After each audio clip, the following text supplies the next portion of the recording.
ইরাকে এক নাস্তিকের জন্ম হয়েছিল, মাজুসি নাস্তিক মুলহিদ।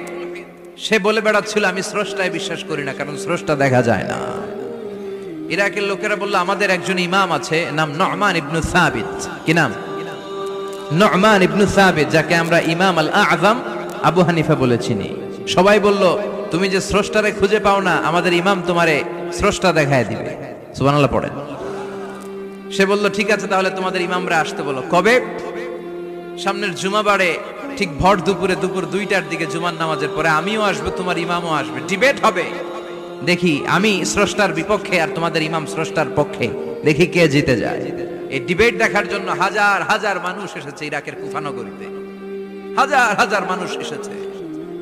ওই নাস্তিকও এসেছে যে আল্লাহকে বিশ্বাস করে না, স্রষ্টাকে বিশ্বাস করে। সবাই এসেছে, আসে নাই শুধু ইমাম আবু হানিফা। নাস্তিক কয় তগো ইমাম ডরাইছে। কি বলে? তোদের ইমাম ভয় পেয়েছে। উনি এসেছেন 1.5-2 ঘন্টা দেরি করে।